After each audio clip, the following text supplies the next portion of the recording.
Class 10 BTC old book. इकाई 4 सूर्य और नाभिकीय ऊर्जा। सूर्य ऊर्जा का सबसे अधिक प्रत्यक्ष एवं विशाल स्रोत है। यह पृथ्वी पर वायु प्रवाह तथा जल चक्र की निरंतरता बनाए रखने के लिए आवश्यक शक्ति प्रदान करता है तथा समस्त जीवन को संपोषित करता है। पौधे सौर ऊर्जा का उपयोग करते हुए प्रकाश संश्लेषण की प्रक्रिया द्वारा अपना भोजन तैयार करते हैं।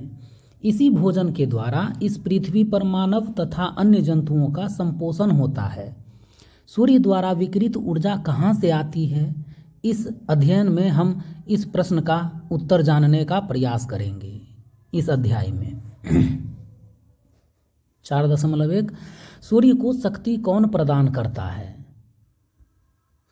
सन 1939 तक भी सूर्य की ऊर्जा का स्रोत ज्ञात नहीं था। इससे पहले सूर्य के असीमित प्रतीत होने वाले ऊर्जा भंडार के स्रोत का विवरण देने हेतु अनेक सिद्धांत प्रस्तुत किए गए। क्या सूर्य जलते हुए कोयले का एक बड़ा गोला है? हमें अब तक ज्ञात है कि यह तो सत्य हो ही नहीं सकता है। खगोलीय अवलोकनों के अनुसार सूर्य का भार लगभग 1029 टन है। 1029 टन सूर्य का भार।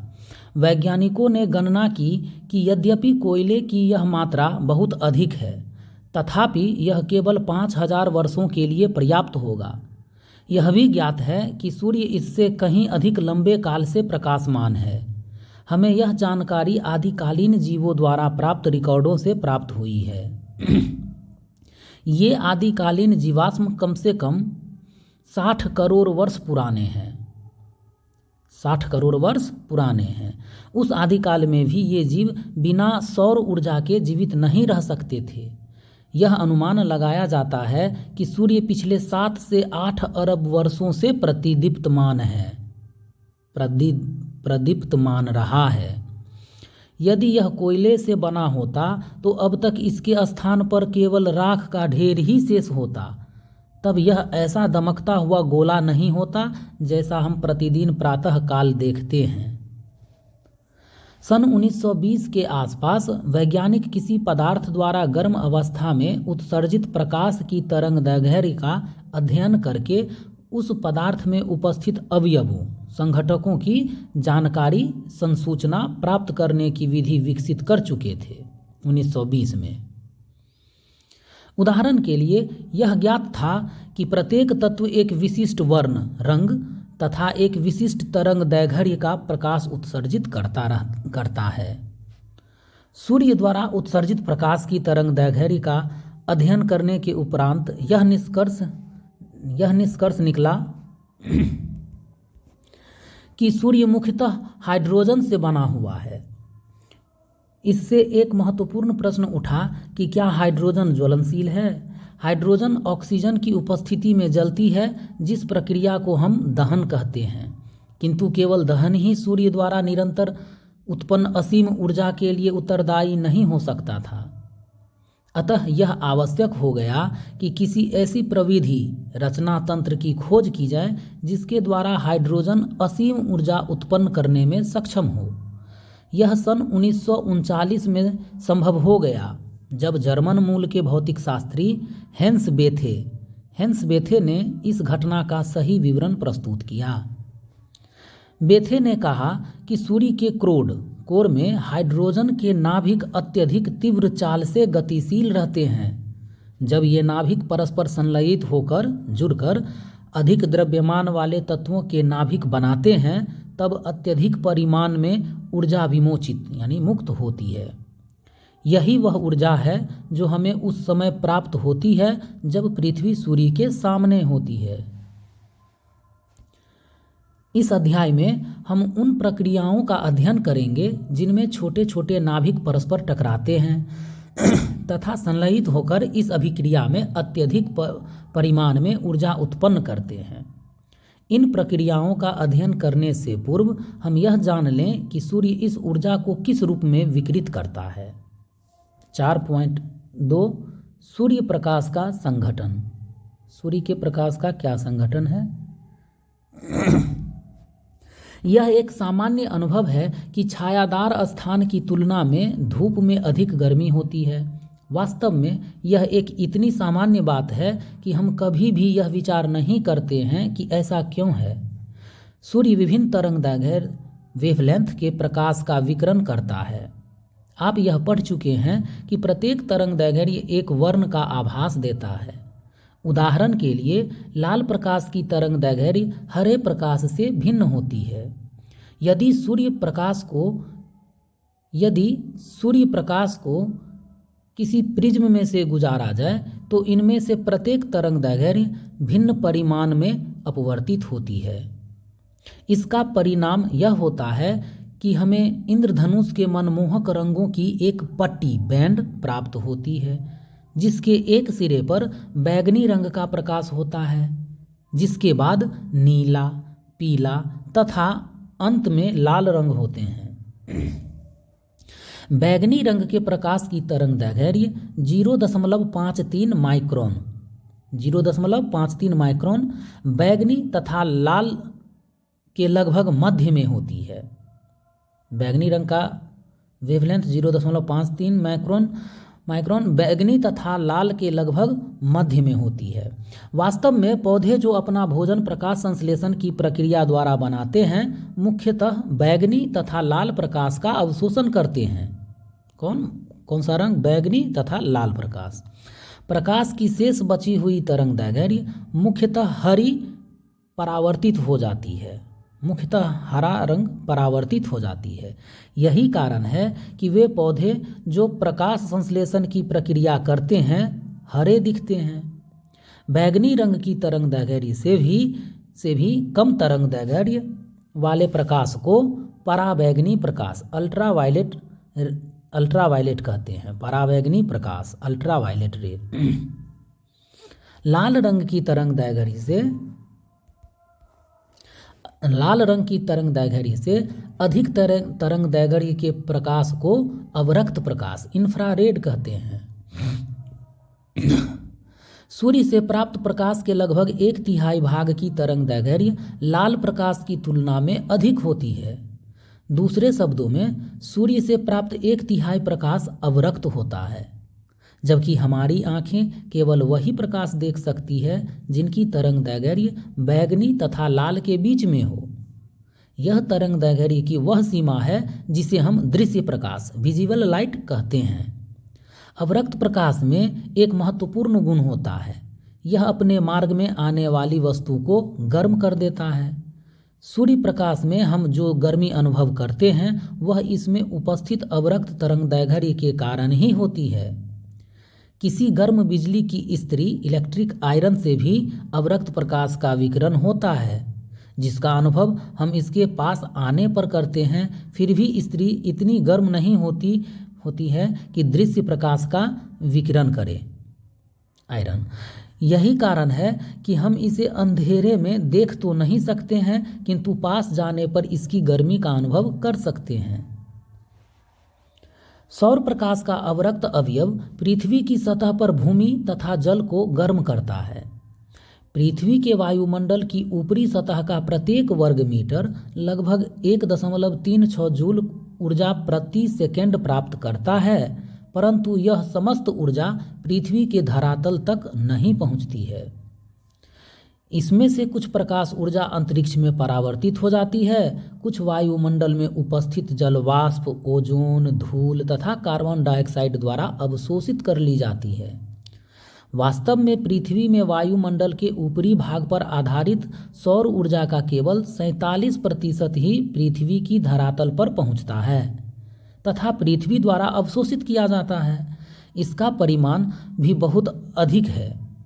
यदि सूर्य से प्राप्त प्रकाश को किसी उत्तल लेंस द्वारा किसी बिंदु पर संकेंद्रित किया जाए तो सौर ऊर्जा में उपस्थित अवरक्त प्रकाश कागज के किसी टुकड़े को जलाने के लिए पर्याप्त होगा लेंस से। अब हमें यह ज्ञात हो गया है कि सूर्य से हमें ऊर्जा किस रूप में मिलती है। परावैंगनी तथा दृश्य प्रकाश। गर्मी प्रदान करने वाले अवरक्त प्रकाश की परास प्रकाश की रेंज तक विभिन्न तरंग दैर्घ्य के प्रकाश के रूप में। आइए अब हम उस प्रक्रिया का अध्ययन करें जिसके द्वारा सूर्य को ईंधन प्राप्त होता है। 4.3 सौर ऊर्जा का स्रोत नाभिक। सौर ऊर्जा के स्रोत को समझने के लिए हमें परमाणु की संरचना समझनी होगी। आप जानते हैं कि परमाणु में धनात्मक आवेश युक्त नाभिक होता है जिसमें परमाणु का लगभग समस्त द्रव्यमान केंद्रित होता है। इसके चारों ओर ऋणात्मक आवेश युक्त इलेक्ट्रॉन परिक्रमा करते रहते हैं। एक प्रोटॉन का द्रव्यमान लगभग 1836 इलेक्ट्रॉनों के द्रव्यमान के बराबर होता है। एक प्रोटॉन का द्रव्यमान लगभग 1836 इलेक्ट्रॉन के द्रव्यमान के बराबर होता है। यद्यपि किसी तत्व के दो परमाणुओं में प्रोटॉनों की संख्या बराबर होती है, किंतु उनके नाभिक में न्यूट्रॉनों की संख्या भिन्न भिन्न हो सकती है। उदाहरण के लिए यूरेनियम तत्व के किसी परमाणु के नाभिक में सदैव 92 प्रोटॉन होते हैं तथा 92 इलेक्ट्रॉन इसके चारों ओर परिक्रमा करते रहते हैं। फिर भी समस्त यूरेनियम परमाणुओं के नाभिक में न्यूट्रॉनों की संख्या समान नहीं होती है। यूरेनियम के कुछ परमाणुओं में 146 न्यूट्रॉन होते हैं तथा अन्य में 143 न्यूट्रॉन होते हैं। यूरेनियम के ये दो रूप यूरेनियम के समस्थानिक आइसोटोप कहलाते हैं। प्रत्येक समस्थानिक उसके नाभिक में उपस्थित प्रोटॉन तथा न्यूट्रॉन की कुल संख्या में पदमानित किया जाता है। इस संख्या प्रोटॉनों की संख्या प्लस न्यूट्रॉनों की संख्या को परमाणु की द्रव्यमान संख्या Z कहते हैं। अतः 146 न्यूट्रॉन वाले यूरेनियम समस्थानिक के परमाणु को यूरेनियम 238 ब्रैकेट 238 - 92 = 146 द्वारा पदमानित करते हैं, जबकि 143 न्यूट्रॉन वाले यूरेनियम समस्थानिक के परमाणु को यूरेनियम 235 द्वारा पदमानित करते हैं। यूरेनियम का रासायनिक संकेत है। पृथ्वी पर पाया जाने वाला अधिकतर यूरेनियम प्रथम प्रकार का है, यानी यूरेनियम 238। प्राकृतिक यूरेनियम में यूरेनियम 235 की प्रतिशत मात्रा केवल 0.7 होती है। 4.4 परमाणु का विलक्षण संसार। कैसा संसार है? अपने दैनिक जीवन में हम उन वस्तुओं को इस्तेमाल करते हैं जिनका आकार साइज परमाणु की तुलना में बहुत अधिक होता है। उदाहरण के लिए अमीबा जैसी किसी छोटी कोशिका जिसे हम केवल सूक्ष्मदर्शी द्वारा ही देख सकते हैं, लगभग 100,000 यानी 1 लाख परमाणुओं से मिलकर बनी है। इतने छोटे आकार की वस्तुएं प्रतिदिन देखी जाने वाली वस्तुओं की तुलना में बहुत ही भिन्न एवं आश्चर्यजनक ढंग से व्यवहार करती है। उदाहरण के लिए जब रबर की दो गेंदें परस्पर टकराती हैं तो हम आशा करते हैं कि वे एक दूसरे से टकराने के उपरांत विपरीत दिशाओं में गति करेंगी। हम यह तो कभी आशा नहीं कर सकते कि इस टकराव से कंचे अथवा स्टील की बॉल बेरिंग उत्पन्न होंगे, परंतु जब किसी परमाणु के नाभिक में उपस्थित प्रोटॉन जैसे कोई कण परस्पर टकराते हैं तो आश्चर्यजनक घटनाएं घटित होनी आरंभ हो जाती है। इस प्रकार के कण उत्पन्न हो जाते हैं जिनकी मूल कणों से कोई समानता नहीं होती है। इसके अतिरिक्त विभिन्न तरंग दैर्घ्यों के प्रकाश के रूप में बहुत अधिक परिमाण में ऊर्जा भी विमोचित होती है।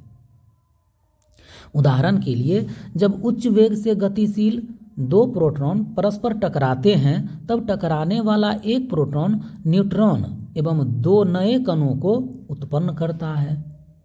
इनमें से एक कण धनात्मक आवेश युक्त होता है जिसका द्रव्यमान इलेक्ट्रॉन के बराबर होता है तथा इसको पॉजिट्रॉन कहते हैं। दूसरा द्रव्यमान रहित उदासीन कण है जिसको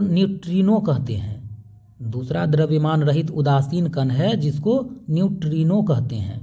पॉजिट्रॉन और न्यूट्रिनो।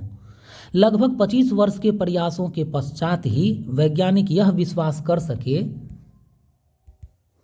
क्या विश्वास कर सके कि ऐसी अद्भुत घटना संभव है। आजकल ऐसे कैमरे भी विकसित कर लिए गए हैं जो इन अभिक्रियाओं का चित्र उतार सकते हैं। परमाणु का यह चित्रण सौरमंडल के चित्रण के समान है, जिसमें अधिक द्रव्यमान युक्त सूर्य केंद्र में तथा ग्रह इसके चारों ओर परिक्रमा करते हैं। किसी परमाणु में प्रोटॉन तथा न्यूट्रॉन दोनों ही उसके नाभिक में होते हैं। प्रोटॉन में धनात्मक आवेश होता है, किंतु न्यूट्रॉन में कोई भी आवेश नहीं होता है। वे विद्युत से उदासीन होते हैं। प्रत्येक तत्व के नाभिक में प्रोटॉन की एक विशेष संख्या होती है तथा इसकी विभिन्न कक्षाओं में बराबर संख्या में इलेक्ट्रॉन परिक्रमा करते हैं। चूँकि इलेक्ट्रॉन तथा प्रोटॉन में बराबर तथा विपरीत विद्युत आवेश होता है, अतः परमाणु विद्युत उदासीन होता है। उदाहरण के लिए सबसे सरल तत्व हाइड्रोजन के नाभिक में केवल एक प्रोटॉन होता है, कोई न्यूट्रॉन नहीं होता तथा केवल एक इलेक्ट्रॉन इसके नाभिक के चारों ओर परिक्रमा करता रहता है। हीलियम के किसी परमाणु के नाभिक में 2 प्रोटॉन तथा 2 न्यूट्रॉन होते हैं तथा इसकी कक्षा में 2 इलेक्ट्रॉन परिक्रमा करते हैं। उदाहरण के लिए मैग्नीशियम के सभी परमाणुओं में 12 प्रोटॉन तथा 12 इलेक्ट्रॉन होते हैं। किसमें? मैग्नीशियम। वास्तव में किसी परमाणु में इलेक्ट्रॉन की संख्या उनकी रासायनिक प्रकृति को निश्चित करती है। इस संख्या को परमाणु का परमाणु क्रमांक एटॉमिक नंबर कहते हैं। इस संख्या को क्या कहते हैं? Atomic number. नाभिकीय अभिक्रियाएं, न्यूक्लियर रिएक्शन। हमें ज्ञात है कि 2 भिन्न भिन्न रसायनों को परस्पर मिलाने अथवा गर्म करने से हमें ऐसे पदार्थ प्राप्त हो सकते हैं जो उन रसायनों से बिल्कुल भिन्न हो जिनको हमने साथ मिलाया था। ऐसी प्रक्रियाओं को हम रासायनिक अभिक्रिया कहते हैं। ऐसी अभिक्रियाओं को हमने समीकरण के रूप में व्यक्त करना भी सीख लिया है, जैसे CaCO3 plus 2HCl calcium carbonate plus hydrochloric अम्ल, ये CaCl2 बन के फिर प्लस H2O प्लस CO2, ये समीकरण दिया हुआ है, हाइड्रोजन कार्बन डाइऑक्साइड। हम उन अभिक्रियाओं से भी परिचित हैं जिनमें ऊष्मा तथा प्रकाश के रूप में बहुत अधिक परिमाण में ऊर्जा मुक्त होती है। उदाहरण के लिए जब कोयले में उपस्थित कार्बन वायु में उपस्थित ऑक्सीजन के साथ संयोग कर कार्बन डाइऑक्साइड बनाते हैं तो इस अभिक्रिया में ऊष्मा तथा प्रकाश के रूप में ऊर्जा मुक्त होती है। वास्तव में इस प्रकार से उत्पन्न ऊर्जा को ही हम दैनिक आवश्यकताओं के लिए उपयोग करते हैं।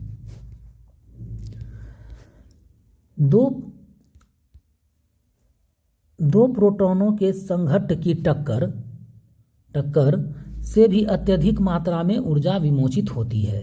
यदि आप चाहें तो इस प्रक्रिया को समीकरण के रूप में भी प्रस्तुत कर सकते हैं। 1 प्रोटॉन प्लस 1 प्रोटॉन, ये 1 proton plus 1 neutron plus 1 positron plus 1 neutrino plus ऊष्मा, ये उत्पन्न करती है 2 प्रोटॉन के टक्कर से। परंतु यह नाभिकीय अभिक्रिया रासायनिक अभिक्रिया से पूर्णतया भिन्न है। ध्यान कीजिए कि रासायनिक अभिक्रिया में परमाणु केवल विभिन्न प्रकार से संयोजित होकर पुनः व्यवस्थित हो जाते हैं। हमें बहुत आश्चर्य होगा यदि कार्बन तथा ऑक्सीजन की अभिक्रिया के फलस्वरूप हाइड्रोजन उत्पन्न हो जाती है। इस तथ्य का उपयोग कि किसी रासायनिक अभिक्रिया में परमाणु केवल दूसरी प्रकार से व्यवस्थित हो जाते हैं, हम रासायनिक अभिक्रिया को संतुलित करने के लिए करते हैं। इसके विपरीत नाभिकीय अभिक्रिया में यह संभव है कि ऐसे कण उत्पन्न हो जो मूल अभिकर्मकों में किसी भी रूप में उपस्थित नहीं थे।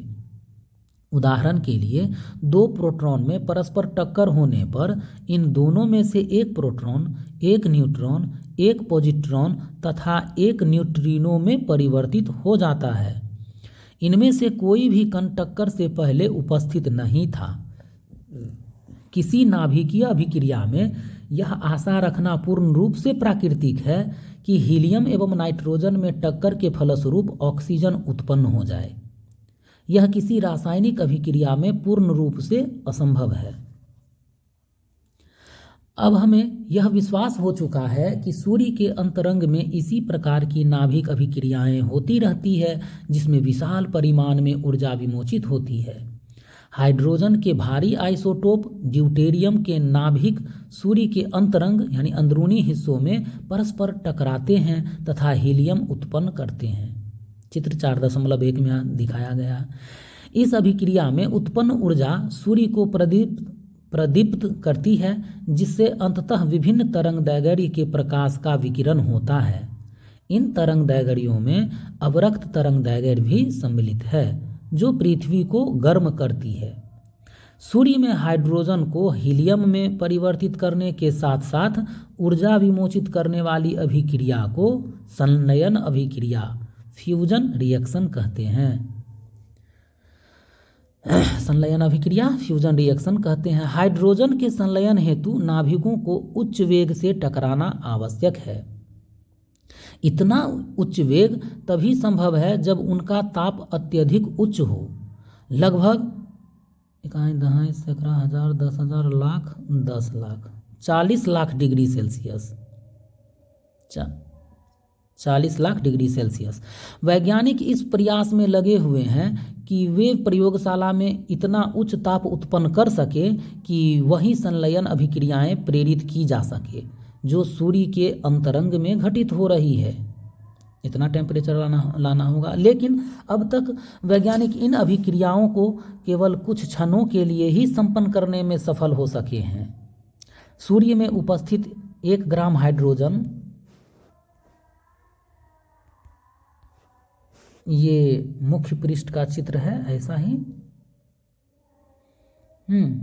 चित्र 4.1 ड्यूटेरियम के 2 नाभिकों के संलयन से हीलियम का एक नाभिक उत्पन्न होता है।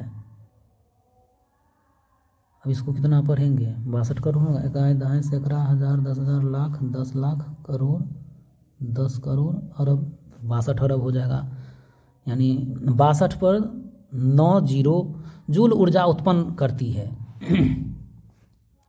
इसकी तुलना आप उस ऊर्जा से कीजिए जो 1 ग्राम कोयले द्वारा वायु में जलने से उत्पन्न होती है, लगभग केवल 350 जूल। स्वाभाविक ही यह प्रश्न उठता है कि तब क्या होगा जब सूर्य में उपस्थित समस्त हाइड्रोजन हीलियम में परिवर्तित हो जाएगी। जब सूर्य में उपस्थित समस्त हाइड्रोजन हीलियम में परिवर्तित हो जाएगी तब क्या होगा? निश्चय ही नाभिकीय अभिक्रियाएं रुक जाएंगी तथा सूर्य में प्रज्वलित अग्नि बुझ जाएगी। परिणाम स्वरूप सूर्य के अंदर ताप तथा दाब गिरने लगेगा तथा सूर्य का अपने ही गुरुत्वाकर्षण के अंतर्गत निपात कोलैप्स अर्थात सिकुड़न प्रारंभ हो जाएगा। जब यह सिकुड़ने लगेगा तो इसके अंतरंग का ताप पुनः बढ़ने लगेगा और तब तक बढ़ता जाएगा जब तक यह हीलियम में नाभिकों का संलयन प्रारंभ करने के लिए पर्याप्त न हो जाए। इस नाभिकीय संलयन से हीलियम के नाभिक कार्बन के नाभिक उत्पन्न करेंगे। इस प्रक्रिया का विस्तार से अध्ययन आप बाद में ब्रह्मांड के अध्याय में करेंगे जो पहले से रिकॉर्ड किए हुए हैं। 4.5 नाभिकीय विखंडन। नाभिकीय विखंडन हम ऐसी परिस्थितियां उत्पन्न करने में अब तक भी सफल नहीं हो पाए हैं जिनके द्वारा हाइड्रोजन के नाभिक के संलयन द्वारा हीलियम के नाभिक तथा ऊर्जा उत्पन्न की जा सके, परंतु हम एक अन्य प्रकार की नाभिकीय अभिक्रिया आरंभ करने के लिए आवश्यक परिस्थितियां उत्पन्न करने में सफल हो गए हैं। ये अभिक्रियाएं भी विशाल मात्रा में ऊर्जा उत्पन्न करती है जिसके द्वारा यांत्रिक कार्य किया जा सकता है। आइए हम इन अभिक्रियाओं का अध्ययन करें। हम जानते हैं कि प्राकृतिक रूप में यूरेनियम तत्व 2 रूपों में पाया जाता है, समस्थानिक यूरेनियम 238 तथा यूरेनियम 235। दोनों के ही नाभिक प्रोटॉनों की संख्या बराबर होती है। इनमें से एक में 143 न्यूट्रॉन होते हैं। प्रकृति में यूरेनियम 238 अधिक परिमाण में उपलब्ध हैं, ज़्यादा। यूरेनियम 238 के प्रति 140 अणुओं यूरेनियम 238 के प्रति 140 परमाणुओं में से हम यूरेनियम 235 का केवल एक परमाणु पाने की आशा रख सकते हैं। इन दोनों में से कम उपलब्ध समस्थानिक यूरेनियम 235 में एक बहुत विलक्षण गुण होता है। इसका नाभिक बहुत ही अस्थायी होता है। यदि बहुत मंद गति से भी गतिशील कोई न्यूट्रॉन इससे टकरा जाए तो यह उसे पूर्ण रूप से खंडित कर सकता है। चित्र 4.2 में यह प्रक्रिया दिखाई गई है। इसमें ये प्रक्रिया नाभिकीय विखंडन का खंडित कर सकता है। ये आया तो ऐसे मंद न्यूट्रॉन द्वारा प्रेरित यूरेनियम नाभिक का विखंडन। यूरेनियम नाभिक के विखंडन को इस चित्र में दिखाया गया है, जस्ट लाइक इससे। यदि ऐसे अस्थायी नाभिक में एक अतिरिक्त न्यूट्रॉन भी पहुंच जाए तो वह नाभिक में स्थिर विद्युतीय तथा नाभिकीय बलों के परस्पर संतुलन को अस्त व्यस्त करने के लिए पर्याप्त होता है। इसके पश्चात यूरेनियम 235 परमाणु का नाभिक छोटे छोटे खंडों में टूट जाता है तथा इस प्रक्रिया में विशाल मात्रा में ऊर्जा विमोचित होती है। इस विस्फोट के उपरांत नाभिक के छोटे छोटे खंड तीव्र वेग से चारों ओर बिखर जाते हैं। ये खंड मुख्यतः प्रोटॉन तथा न्यूट्रॉनों के समूह होते हैं जो वास्तव में कम द्रव्यमान के परमाणुओं के नाभिक होते हैं। खंडित होता हुआ नाभिक 2 या 3 न्यूट्रॉन तथा साथ में बहुत कम तरंग दैर्घ्य का प्रकाश भी उत्सर्जित करता है। इस विकिरण की तरंग दैर्घ्य लाल प्रकाश की तरंग दैर्घ्य से लगभग 1000 गुना कम होती है। इस प्रकाश को प्रायः एक्स किरण एक्स रे कहते हैं तथा संपूर्ण प्रक्रिया को नाभिकीय विखंडन न्यूक्लियर फिजन कहते हैं, जिसका अर्थ है तोड़कर अलग करना। यूरेनियम के केवल एक परमाणु के विखंडन से विमोचित ऊर्जा प्राकृतिक गैस के एक अणु के दहन द्वारा उत्पन्न की गई ऊर्जा की तुलना में 200 करोड़ गुना अधिक होती है। 200 करोड़ गुना अधिक होती है।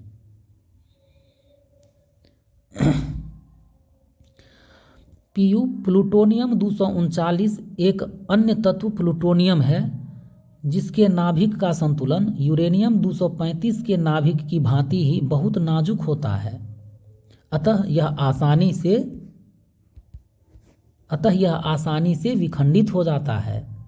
प्लूटोनियम प्राकृतिक रूप में नहीं पाया जाता, किंतु इसे कृत्रिम रूप में प्रयोगशाला में यूरेनियम 238 से प्राप्त किया जा सकता है। 4.6 श्रृंखला अभिक्रिया चेन रिएक्शन। अब हमें ज्ञात है कि जब यूरेनियम 235 परमाणु के नाभिक से कोई मंद वेग न्यूट्रॉन टकराता है तो क्या होता है। हम कह चुके हैं कि जब यूरेनियम 235 के नाभिक का विखंडन होता है तब बिखरते हुए खंडों में 2 या 3 न्यूट्रॉन भी होते हैं। यदि ये न्यूट्रॉन पड़ोस के यूरेनियम 235 के नाभिक से टकराए तो क्या होगा। यदि ये न्यूट्रॉन बहुत तेज वेग से गतिशील हो रहे हों तो कोई विशेष घटना नहीं घटती है, क्योंकि विखंडन केवल मंद वेग न्यूट्रॉन के कारण ही संभव होता है। परंतु यदि न्यूट्रॉन पड़ोसी नाभिक से उचित वेग से टकराए तो इस नाभिक का भी 3 या अधिक न्यूट्रॉनों को उत्पन्न करने के साथ साथ विखंडन हो जाएगा। यदि ये न्यूट्रॉन 3 अन्य यूरेनियम 235 परमाणुओं पर आघात करें तब प्रत्येक 3 और न्यूट्रॉन उत्पन्न करेगा। ये 9 न्यूट्रॉन फिर यूरेनियम 235 के 9 अन्य नाभिकों का विखंडन करेंगे। चेन रिएक्शन में ऐसा ही होता है, जिससे 27 न्यूट्रॉन उत्पन्न होंगे। अतः यदि यूरेनियम 235 के परमाणु बड़ी संख्या में एक साथ उपलब्ध हों तो यह फैलता हुआ विघटन क्रम बहुत ही तेज गति से गुणित होता चला जाएगा। जैसे जैसे विमोचित न्यूट्रॉन की संख्या बढ़ती जाती है उसी अनुपात में विघटित होने वाले नाभिकों की संख्या में भी वृद्धि होती जाती है। तदनुसार ही चारों ओर तीव्र वेग से बिखरते खंडों की संख्या भी बढ़ती जाएगी तथा साथ ही विमोचित ऊर्जा का परिमाण भी बढ़ता जाएगा। इस प्रकार की गुणित प्रक्रिया को श्रृंखला अभिक्रिया चेन रिएक्शन कहते हैं। यदि अभिक्रिया को असीमित रूप में बढ़ने दिया जाए तो उसका परिमाण होगा नाभिकीय विस्फोट अर्थात परमाणु बम। हमने पहले एक ऐसी अभिक्रिया का विवरण दिया था जो सूर्य को ईंधन प्रदान करती है अर्थात संलयन अभिक्रिया। किसी असीमित संलयन अभिक्रिया द्वारा भी बहुत विशाल मात्रा में ऊर्जा विमोचित की जा सकती है। वास्तव में कोई हाइड्रोजन बम एक ऐसी संलयन अभिक्रिया ही है जिसे जानबूझकर असीमित कर दिया गया है। यूरेनियम 235 अस्थायी क्यों है? हमें ज्ञात है कि नाभिक में धनात्मक आवेश युक्त प्रोटॉन होते हैं जो एक दूसरे को प्रतिकर्षित करते हैं। फिर भी अधिकतर परमाणुओं के नाभिक अस्थायी होते हैं। आइए देखें ऐसा क्यों होता है। आवेश युक्त कणों में परस्पर लगने वाले स्थिर विद्युत बलों के अतिरिक्त प्रकृति में एक और प्रकार का बल भी होता है। यह बल स्थिर वैद्युत बल से पूर्णतया भिन्न होता है और इसको प्रबल बल अथवा नाभिकीय बल कहते हैं, न्यूक्लियर फोर्स। दो प्रोटॉन या दो न्यूट्रॉन तथा एक न्यूट्रॉन द्वारा एक दूसरे पर लगने वाले आकर्षण बल को प्रबल बल अथवा नाभिकीय बल कहते हैं। दो कणों के मध्य स्थिर विद्युत की प्रकृति उनके आवेशों की प्रकृति के अनुसार आकर्षण अथवा प्रतिकर्षण की हो सकती है, परंतु नाभिकीय बल की प्रकृति सदैव आकर्षण ही होती है। नाभिकीय बल की कैसी प्रकृति है? सदैव आकर्षण ही होती है। तथापि नाभिकीय बलों के फलस्वरूप उत्पन्न आकर्षण तभी प्रभावी होता है जब कण एक दूसरे से अत्यल्प दूरी पर हो, बहुत कम दूरी पर। यदि दूरी अधिक हो तो न्यूट्रॉन तथा प्रोटॉन एक दूसरे को आकर्षित नहीं कर सकते हैं। अतः नाभिक के अंदर दो प्रकार के बल क्रियाशील होते हैं, स्थिर वैद्युत बल जिसके फलस्वरूप प्रोटॉन में परस्पर प्रतिकर्षण होता है तथा नाभिकीय बल जिसके कारण प्रोटॉन तथा न्यूट्रॉन में परस्पर आकर्षण होता है। चूँकि अधिकतर नाभिक अत्यंत छोटे होते हैं तथा उनमें प्रोटॉन तथा न्यूट्रॉन बहुत पास पास होते हैं, अतः नाभिकीय बल का आकर्षण इन कणों को नाभिक में बांधे रखने में सक्षम हो जाता है। इसके विपरीत उच्च द्रव्यमान के नाभिक में नाभिक कणों के बीच की दूरी अपेक्षाकृत अधिक होगी। फलस्वरूप नाभिक की अस्थायी होने की प्रवृत्ति बन जाती है। यह व्यवहार उन परमाणुओं के नाभिक में अधिक परिलक्षित होता है जिनका आकार बड़ा होता है, अर्थात जिनका द्रव्यमान क्रमांक Z अधिक होता है। इसी कारण वे अस्थायी होते हैं। यूरेनियम 235 ऐसा ही एक परमाणु है। यूरेनियम 235 का नाभिक इसी नाजुक संतुलन से बंधा एक बना रहता है और यह संतुलन जरा भी बिगड़ जाए तो वह खंडित हो जाता है। आइए हम एक बार फिर से विखंडन अभिक्रिया पर विचार करें। आइए हम यह कल्पना करें कि किसी नाभिक के विखंडन में विमोचित हुए 3 न्यूट्रॉनों में से 2 को इससे पहले ही हटा दिया जाए कि वे किसी अन्य नाभिक का विखंडन नहीं कर सके। अब यूरेनियम 235 के नाभिकों का विखंडन केवल उस न्यूट्रॉन के कारण संभव होगा जिसे हटाया नहीं गया। यह केवल एक यूरेनियम 235 के नाभिक में विखंडन कर सकता है। इस नाभिक के विखंडन से पुनः 3 न्यूट्रॉन उत्पन्न होंगे, किंतु यदि हम प्रत्येक चरण पर 2 न्यूट्रॉन हटाते रहें तब किसी निश्चित काल बिंदु पर केवल एक नाभिक का विखंडन होगा। प्रत्येक विखंडन के कारण विमोचित ऊर्जा सीमित परिमाण में तथा नियंत्रित रूप में उपलब्ध होगी। इस ऊर्जा को अवशोषित कर कार्य रूप में परिवर्तित करना अपेक्षाकृत सरल होगा। जब हम ऐसा संतुलन प्राप्त कर लेते हैं जिसमें प्रत्येक विखंडन के पश्चात केवल उतने ही न्यूट्रॉन विखंडित होने वाले नाभिकों की कुल संख्या को अपरिवर्तित रखने के लिए आवश्यक है, तो हम क्या कहते हैं कि अभिक्रिया क्रिटिकल है, क्रांतिक है। चित्र 4.3 जो ऊपर में दिया है, इसमें एक ऐसी श्रृंखला अभिक्रिया दिखाई गई है जिसमें प्रत्येक नाभिक के विखंडन के दौरान 2 न्यूट्रॉन उत्पन्न हो रहे हैं। ऐसे दिया हुआ है। ऊपर से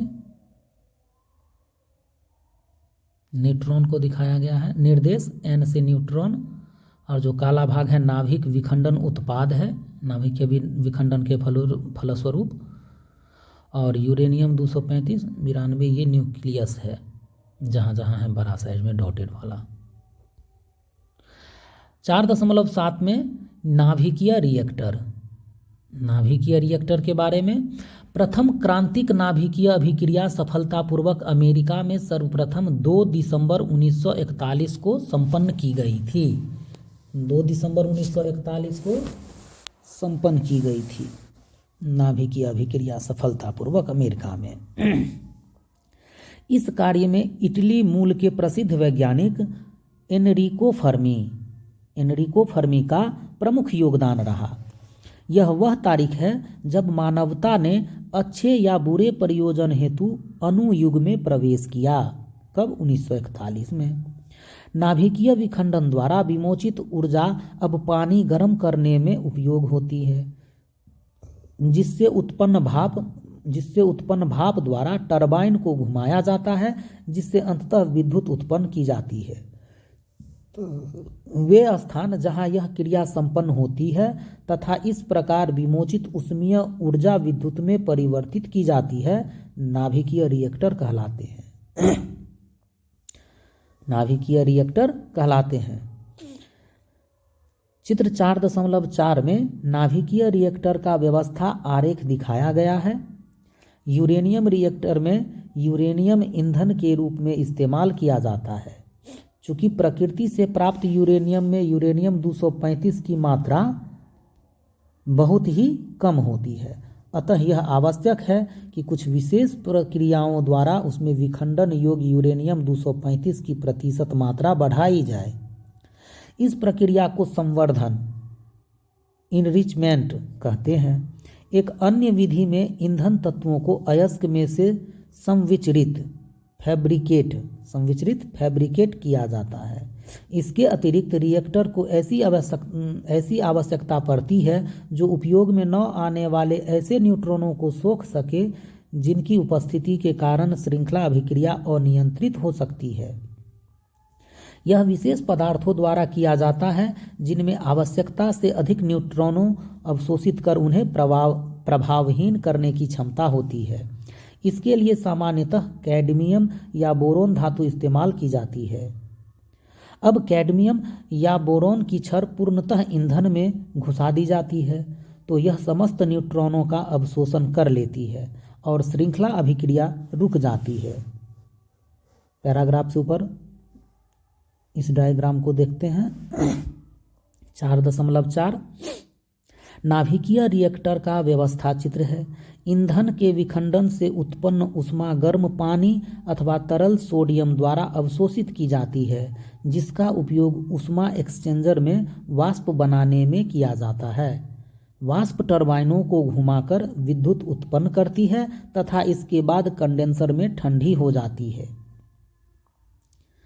टरबाइन दिया हुआ कंडेंसर, ये डायग्राम है नाभिकीय रिएक्टर का।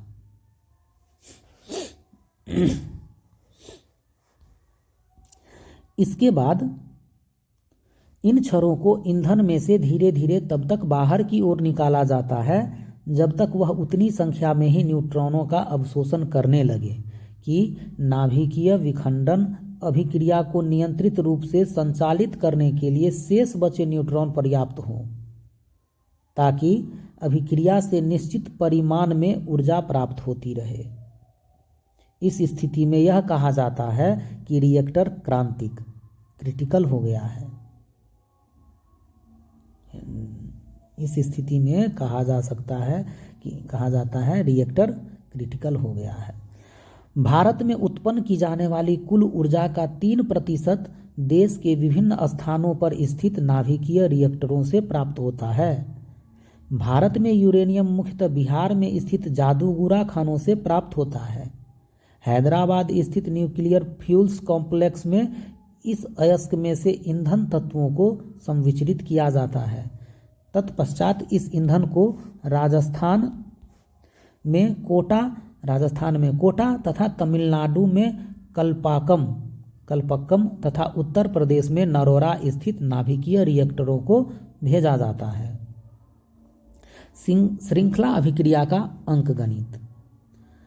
क्या है श्रृंखला अभिक्रिया का अंकगणित? आइए हम किसी विस्फोटक तथा क्रांतिक विखंडन अभिक्रिया में परस्पर असमानताओं का अध्ययन करें।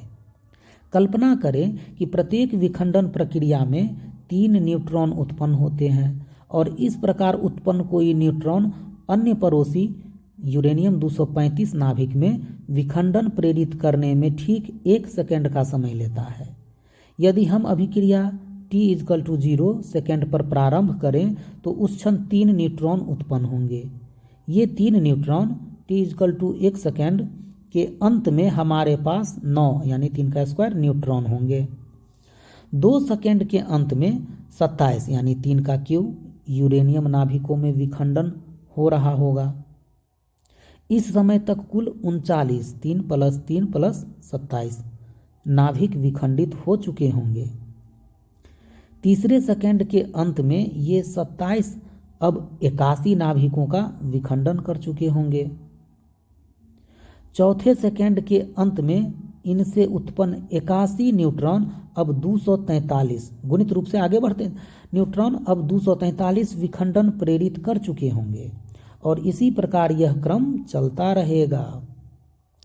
अतः विखंडित होते हुए कुल नाभिकों की संख्या 2 सेकेंड के बाद 12 से बढ़कर अगले 2 सेकेंड के अंत में 363 तक पहुंच जाती है। 1 मिनट में विखंडनों की कुल संख्या निम्न प्रकार दी जा सकती है। ऐसे 3 का पावर 1 + 3 का पावर 2 + 3 का पावर 3 + 3 का पावर 4 ... +3 के पावर 59 और +3 के पावर 60। यदि आप समस्त संख्याओं को जोड़ सके तो जो संख्या आपको मिलेगी वो इतना ह्यूज मात्रा में होगा। 3 3 6 3 9 3 12 15 3 18 2 20 1 पर 20 जीरो के आसपास होगी। इस प्रक्रिया में उत्पन्न ऊर्जा हमारी कल्पना से कहीं अधिक होगी। फिर भी इसकी तुलना क्रांतिक अभिक्रिया से कीजिए। इसमें प्रत्येक सेकंड में केवल 1 नाभिक विखंडित होता है, इसीलिए 1 मिनट में विखंडित हुए नाभिकों की संख्या 60 होगी। प्रति सेकंड में 2 न्यूट्रॉनों को हटाने के कारण इन 2 संख्याओं में यह अंतर है। अब हम मानव का अपने शरीर की ऊर्जा के अतिरिक्त ऊर्जा स्रोतों को उपयोग में लाने के प्रयास के इतिहास की जानकारी प्राप्त कर चुके हैं। हम देख चुके हैं कि उसने किस प्रकार दहन की रासायनिक ऊर्जा, गतिमय जल एवं वायु की ऊर्जा, ऊष्मा, यांत्रिक तथा अंत में सूक्ष्म नाभिकों में निहित ऊर्जा का उपयोग करना सीखा। 4.8 में प्रदूषण। हमारा कार्य अभी समाप्त नहीं हुआ है। अभी हम अपने पर्यावरण पर ऊर्जा के विभिन्न स्रोतों के उपयोग से उत्पन्न विविध प्रभावों को पूर्ण रूप से समझने में सफल नहीं हो पाए हैं। हमें अभी ऊर्जा के विभिन्न स्रोतों के उपयोग द्वारा उत्पन्न प्रदूषण को नियंत्रित करने के समुचित उपाय ढूंढ निकालने हैं तथा उनको प्रभावी ढंग से लागू करना है। पिछले अध्याय में आपने ईंधन के दहन से उत्पन्न होने वाले उन हानिप्रद गौण उप उत्पादों के बारे में पढ़ा है जो पर्यावरण में इस प्रकार विसर्जित कर दिए जाते हैं। आप में से सभी ने प्रायः किसी वाहन के निर्गम द्वारा आपकी ओर छोड़े गए हानिकारक धुएं के कारण उत्पन्न अरुचिकर प्रतीति का अनुभव किया होगा। अच्छा नहीं लगता है? क्या आप किसी ऐसी विधि का सुझाव दे सकते हैं जिससे हम वायुमंडल में होने वाले इन विषैली गैसों के विसर्जन की मात्रा को कम कर सकें ताकि श्वास द्वारा इन्हें शरीर के अंदर लिए जाने की संभावना कम हो जाए? अपनी मांसपेशियों पर दबाव कम करने के प्रयास में हमने ऊर्जा के अनेक नवीन स्रोत निकाले हैं, किंतु इन स्रोतों को बिना पर्याप्त सावधानी से उपयोग करके हमने अपने पर्यावरण पर इनके दुष्प्रभावों को निरस्त करने की क्षमता से कहीं अधिक बोझ डाल दिया है। आइए कुछ सामान्य तथ्यों पर विचार करें। एक अध्ययन के अनुसार गुजरात में महिलाएं खाना पकाने के दौरान अपनी श्वास द्वारा वायु में निलंबित जितने कणों को अपने शरीर के अंदर लेती है वह विश्व स्वास्थ्य संगठन वर्ल्ड हेल्थ ऑर्गेनाइजेशन द्वारा असुरक्षित माने गए मानक की तुलना में 40 गुना अधिक है। पिछले 15 वर्षों में वायुमंडल में विसर्जित होने वाली सल्फर डाइऑक्साइड की मात्रा 3 गुनी हो चुकी है। जब यह गैस वर्षा के पानी के साथ संयोग करके सल्फ्यूरिक अम्ल बनाती है तो उसका परिमाण होता है एसिड रेन अथवा अम्लीय वृष्टि। बड़े महानगरों में कारें तथा 2 पहिए वाले वाहन अनुमानतः प्रतिदिन 400 टन तक प्रदूषक पदार्थों का विसर्जन करते हैं। व्यापक स्तर पर हो रहे इस प्रदूषण के कारण फेफड़ों की बीमारी से ग्रसित लोगों की संख्या बढ़ती जा रही है। अब डेटा कुछ और होगा। सुंदर ताजमहल के आसपास स्थित उद्योगों द्वारा विसर्जित सल्फर डाइऑक्साइड तथा उसके कारण होने वाली अम्लीय वृष्टि एसिड रेन से ताजमहल के संगमरमर का संक्षारण हो सकता है। यह केवल रासायनिक दहन की ही प्रक्रिया नहीं है जो हमारे पर्यावरण को प्रदूषित कर रही है। नाभिकीय ऊर्जा से भी प्रदूषण पदार्थ उत्पन्न होते हैं। नाभिकीय ऊर्जा से भी प्रदूषण पदार्थ उत्पन्न होते हैं। नाभिकीय ऊर्जा के उत्पादन के साथ साथ अनेक रेडियो एक्टिव उत्पाद भी उत्पन्न होते हैं जो पर्यावरण को प्रदूषित कर सकते हैं। इन उत्पादों के प्रदूषण को नियंत्रित करने के लिए सुरक्षा के उपायों को सख्ती से लागू करना आवश्यक है, क्योंकि इनसे उत्पन्न अनेक विकिरणों की वेधन क्षमता बहुत अधिक है। यदि अत्यधिक मात्रा में इन विकिरणों से मानव शरीर उद्भासित एक्सपोज हो जाए तो शरीर की कोशिकाएं इस सीमा तक नष्ट हो सकती है कि उन्हें पुनर्जीवित न किया जा सके। इन खतरनाक तथा विषैले विकिरणों का क्षरण लीकेज रोकने के लिए रिएक्टर को चारों ओर से विकिरणों का अवशोषण करने वाले पदार्थों की मोटी तह से ढका जाता है, परंतु रिएक्टर की बनावट में कोई त्रुटि अथवा किसी त्रुटिहीन डिजाइन के रिएक्टर पर प्राकृतिक विपदा से उत्पन्न किसी आघात के फलस्वरूप पर्यावरण में इन विकिरणों का विसर्जन हो सकता है। विश्व में नाभिकीय रिएक्टरों में 2 दुर्घटनाएं हो चुकी है, जिनमें से एक अमेरिका के 3 माइल आइलैंड के निकट स्थित नाभिकीय विद्युत संयंत्र में तथा दूसरी प्रसिद्ध रूस में चेरनोबिल में स्थित, जो अब यूक्रेन में स्थित रिएक्टर में हुई। इन दुर्घटनाओं के कारण विमोचित विकिरणों द्वारा हुए नुकसान का संपूर्ण रूप से निर्धारण अभी नहीं किया जा सका है। सौभाग्यवश भारतीय रिएक्टरों के लिए ऐसे डिजाइन तथा संचालन प्रविधियां अपनाई गई हैं कि इनमें इस प्रकार की दुर्घटना होने की संभावना नगण्य है। वाह! रिएक्टर के स्थान पर किसी दुर्घटना की संभावना के अतिरिक्त पर्यावरण को एक और खतरा उन नाभिकीय अपशिष्ट पदार्थों से भी है जो नाभिकीय ऊर्जा उत्पन्न करने की प्रक्रिया के विभिन्न चरणों में उत्पन्न होते हैं। इनमें प्रमुख हैं क्या? अयस्क का खनन, उसका संवर्धन तथा रिएक्टर में होने वाली नाभिकीय अभिक्रियाएं। इन सभी चरणों में अनेक ऐसे पदार्थ उत्पन्न होते हैं जिनमें हानिकारक विकिरण उत्पन्न करने की क्षमता होती है। सामूहिक रूप में इन पदार्थों को नाभिकीय अपशिष्ट के नाम से जाना जाता है। यद्यपि नाभिकीय अपशिष्टों को निपटाने डिस्पोजल के लिए ऐसी प्रविधियां अपनाई जाती हैं जो पर्यावरण के लिए सुरक्षित हों, फिर भी भविष्य को ध्यान में रखते हुए अपशिष्टों के निपटान के लिए इनसे भी अधिक सुरक्षित उपायों को ढूंढ निकालना अपेक्षित है। इस स्थिति में हम क्या मार्ग अपनाएं? क्या हमें ऊर्जा के इन प्रखर स्रोतों का उपयोग करना बंद करके ऐसी जिंदगी बसर करनी होगी जिसमें हम अपने समस्त कार्य अपनी पेशियों द्वारा ही करें? यह एक ऐसी समस्या है जिसका समाधान हम सबको मिलकर खोजना होगा।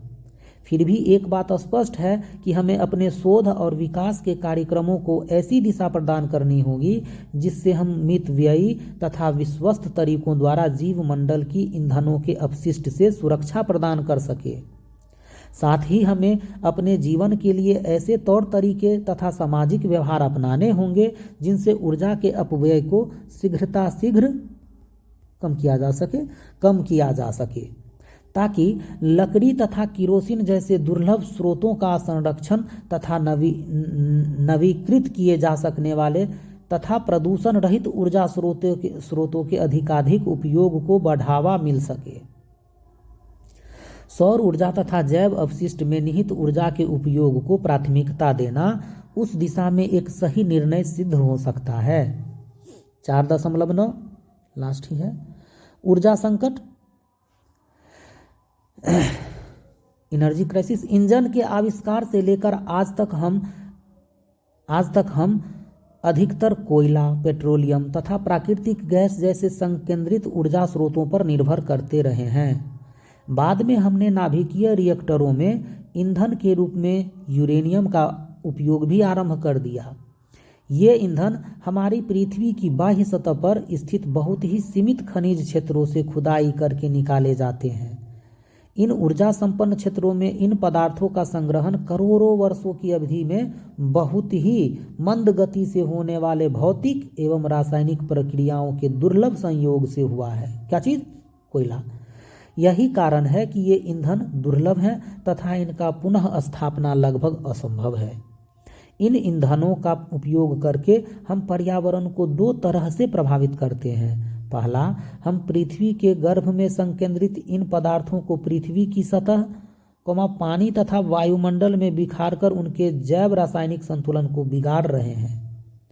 दूसरा, हम बहुत ही तेज गति से कुछ ही पीढ़ियों में पृथ्वी के गर्भ में अत्यंत मंद गति से हो रही इन महत्वपूर्ण प्रक्रियाओं को उत्क्रमित रिवर्सिंग कर रहे हैं। यह वह प्रक्रियाएं हैं जिनके फलस्वरूप करोड़ों वर्ष की अवधि में ये पदार्थ पृथ्वी के गर्भ में निर्मित हुए। उदाहरण के लिए हमारे देश में ज्ञात कोयला भंडार लगभग 80 अरब टन है। इस भंडार में से हम लगभग 150 करोड़ टन कोयला प्रति वर्ष खोदकर निकाल लेते हैं। आशा की जाती है कि शताब्दी के अंत तक 400 करोड़ टन हो जाएगा। खपत की इस दर पर आपके विचार से कितने वर्षों तक ये भंडार हमारा साथ देंगे? मात्र 2 या 300 वर्ष तक। हमारे ज्ञात तेल भंडार तो और भी कम है, लगभग 500 करोड़ टन, इतना ही है। आज हम प्रति वर्ष इस भंडार में से 30 करोड़ टन निकाल लेते हैं। शताब्दी के अंत में यह मात्रा बढ़कर 50 करोड़ टन हो जाएगी। बढ़ती हुई जनसंख्या की ऊर्जा आवश्यकता की पूर्ति करने के प्रयास से यह हमारी वर्तमान दुर्दशा है। यही वह दुविधा है जो इस युग के ऊर्जा संकट का संक्षेप में वर्णन करती है। किसी देश द्वारा उपयोग की जाने वाली ऊर्जा का परिमाण उसके नागरिकों की जीवन पद्धति तथा उन प्रक्रमों पर निर्भर करता है जिनके द्वारा उस देश में विभिन्न प्रकार की सामग्री का निर्माण किया जाता है। उदाहरण के लिए अमेरिका तथा रूस की सम्मिलित जनसंख्या विश्व की कुल जनसंख्या का लगभग 11% है, परंतु ये देश विश्व में उत्पन्न कुल ऊर्जा का 50% उत्पन्न करते हैं तथा उसकी खपत भी करते हैं। इसकी तुलना में भारत कुल ऊर्जा का केवल 2% उत्पन्न तथा खपत करता है, जबकि इसकी जनसंख्या विश्व की जनसंख्या का लगभग 15% है।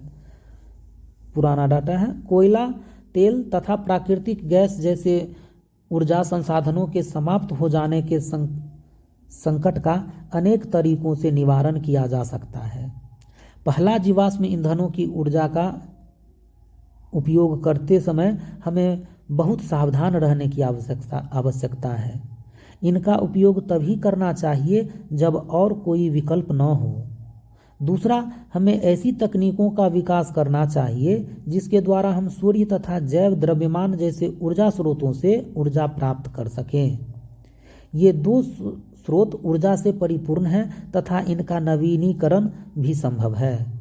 अंत में हम में से प्रत्येक का प्रयास होना चाहिए कि ऊर्जा का अपव्यय न हो। बल्ब तथा विद्युत से चलने वाले अन्य उपकरण वांछित कार्य संपन्न होने के पश्चात चलते हुए ही छोड़ देने से अमूल्य ऊर्जा का नुकसान होता है। इसी प्रकार पानी को आवश्यकता से अधिक उच्च ताप तक गर्म करने और फिर ठंडा होने के लिए छोड़ देने से भी ऊर्जा की क्षति होती है, यानी छोटी छोटी बातों पर ध्यान देना है। प्रश्न क्या है? एक, जिस रूप में हमें सौर ऊर्जा प्राप्त होती है उस रूप का विवरण दीजिए। दूसरा, पृथ्वी का प्रत्येक 1 वर्ग मीटर क्षेत्रफल सूर्य से 1000 वाट ऊर्जा प्राप्त करता है। यदि 30 मिनट में प्राप्त समस्त ऊर्जा किसी बाल्टी में भरे पानी 30 लीटर द्वारा अवशोषित कर ली जाए तो पानी के ताप में कितनी वृद्धि होगी?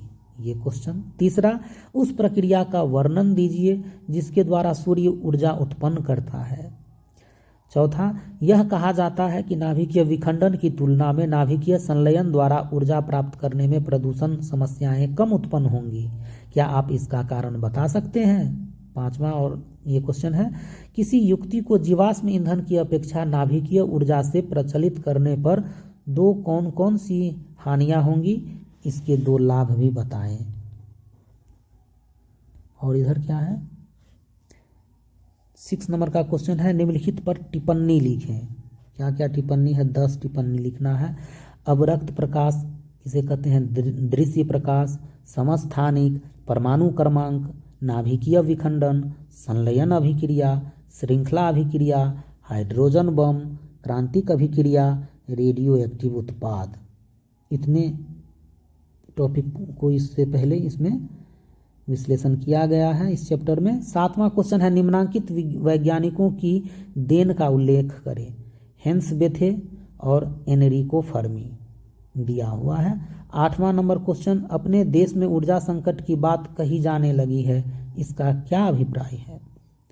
9 और लास्ट, नाभिकीय ऊर्जा भी प्रदूषण मुक्त नहीं है, इस बात को 2-3 उदाहरणों से पुष्ट करें। Radio activity. सो ये द इंड और जय हिंद, धन्यवाद। यहाँ से